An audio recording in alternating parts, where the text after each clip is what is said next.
মহাপরিকল্পনা এটেছে আওয়ামী লীগ সারা October মাস জুড়ে তাণ্ডব চালাতে বাংলাদেশে। জেনারেল ওয়াকারকে ফায়ার করতেন, আর্মির লোকজনরা ওয়াকারকে ঘাট ধরে বের করে দিত। ডক্টর মোহাম্মদ ইউনূসকে আলটিমেটলি মার্জিনালাইজড, কথাটা যদি বলে মার্জিনালাইজড কথার বাংলা অর্থ হচ্ছে প্রান্তিক। তাকে একটা লিমিটেড এরিয়ার মধ্যে তাকে আটকে রাখার যে পরিকল্পনা, ওই পরিকল্পনায় কেন যেন আমার মনে হয় ভারত, হাসিনা এবং ওয়াকার তারা সফল হয়েছে। প্রফেসর ইউনূস সরকারে জরুরি সতর্কবার্তা এবং চারদিকে নতুন শঙ্কা, কি ঘটতে যাচ্ছে? উত্তেজনা আছে। বিশ্ববিখ্যাত উপস্থাপক মেহেদী হাসানকে ডক্টর ইউনূস বলেছেন যে আওয়ামী লীগের কার্যক্রম যে কোনো সময় সচল করা হতে পারে। গতকালকে এই নিয়ে সারাদিন পরিস্থিতি খুব উত্তপ্ত ছিল এবং অনেকেই রাগান্বিত হয়েছেন ডক্টর ইউনূস কেন কথা বললেন।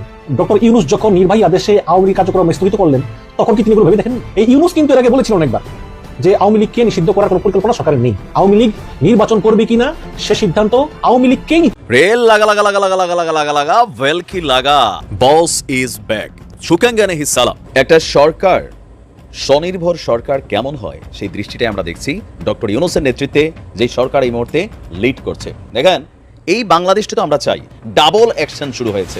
এবার মোদিকে উচিত জবাব দিয়েছেন, ভারত কখনো সম্মানিত হবে না। 48 ঘন্টায় ঐতিহাসিক 7টি অর্জন বিশ্লেষণ করবো দর্শক। বাস্তব কথাটা হচ্ছে যে সবাই অবাক, 48 ঘন্টা যে অর্জন করেছে, অনেক ক্ষেত্রে 48 বছরেও সেটা পারে না। এতটাই বড় বড় অর্জন হয়েছে, এটা মানুষের কল্পনাতেও ছিল না।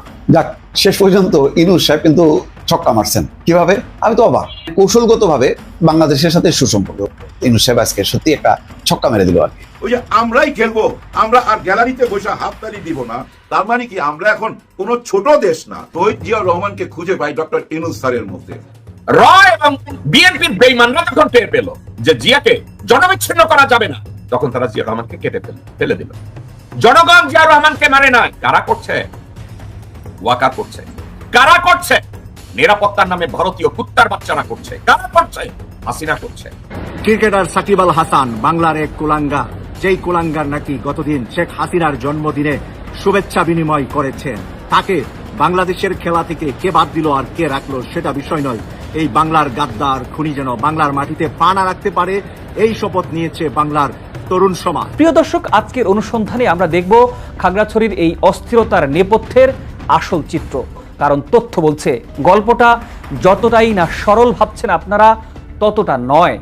ঘটনার সূত্রপাত 23 সেপ্টেম্বর রাত। আসসালামু আলাইকুম প্রিয় দর্শক শ্রোতা, নতুন একটা ভিডিওতে জানাচ্ছি সবাইকে স্বাগতম। ইতিমধ্যে খবর পাওয়া গেছে আবারও বাংলাদেশকে 5 বছরের জন্য পরিচালনা করবেন ডক্টর মোহাম্মদ ইউনূস। এমন তথ্যই ছড়িয়ে পড়েন বিভিন্ন মিডিয়ার মাধ্যমে। আজ আমরা জানবো ডক্টর মোহাম্মদ ইউনূসের সম্পর্কে। ডক্টর মোহাম্মদ ইউনূস একজন বাংলাদেশী, কিন্তু তার চিন্তা ভাবনা বদলে দিয়েছে পুরো পৃথিবীকে। বর্তমান বাংলাদেশের শান্তির দূত হলেন ডক্টর মোহাম্মদ ইউনূস। বাংলাদেশ নতুনভাবে স্বাধীন হওয়ার পর তিনি বুঝতে পারেন বাংলাদেশের মানুষ অনেক অসহায় হয়ে পড়েছে, এমনকি বাংলাদেশের মানুষ দরিদ্রতার সম্মুখীন হচ্ছে। তখন তিনি শুরু করেন ক্ষুদ্র ঋণের প্রচলন, যেন বাংলাদেশের মানুষ একটু সহায়তা পায়। এমনকি নারীদের কিভাবে সহায়তা করা যায় এদিকেও নজর ছিল তার। ডক্টর মোহাম্মদ ইউনূসের কারণে গ্রামের নারীরা আজ স্বাবলম্বী হতে পেরেছে, এমনকি সম্মান পেয়েছে তাদের সমাজে। এমনকি তিনি বাংলাদেশের দরিদ্র মুক্ত করার জন্য একটি ধারণা দেন, সেটি হলো সোশ্যাল বিজনেস। তিনি বুঝিয়ে দেন ব্যবসা শুধু মুনাফা অর্জনের জন্য নয়, বাংলাদেশের মানুষের সমস্যা সমাধানের কারণও হতে পারে। এমনকি ডক্টর মোহাম্মদ ইউনূসের এই চিন্তা এখন গোটা বিশ্বে আলোচিত। এমনকি ডক্টর মোহাম্মদ ইউনূস বলেন, একটি ছোট আইডিয়া একটি বড় পরিবর্তন আনতে পারে বাংলাদেশে। তাই বর্তমান বাংলাদেশের মানুষ তার মতো প্রধানমন্ত্রীকে হারাতে চাচ্ছে না। বাংলাদেশের অতীত প্রধানমন্ত্রী শেখ হাসিনা, তিনি বাংলাদেশের অনেক ক্ষতি করে গেছেন। তারই কারণে বাংলাদেশের মানুষ স্বাধীনভাবে চলাচল করতে পারছিল না। হয়তো শেখ হাসিনা অনেক প্রকল্প নিয়ে কাজ করেছেন, কিন্তু সেই কাজের পিছনে রয়েছে শুধুমাত্রই দুর্নীতি। তার সকল কাজের ভিত্তিতে বাংলাদেশের মানুষ চেয়েছিল তার পদত্যাগ, এমনকি শেষ পর্যন্ত তিনি পদত্যাগ করেন এবং বাংলাদেশ থেকে চলে যান। কেননা বাংলাদেশের মানুষ চাচ্ছিল একটি সুন্দর দেশ,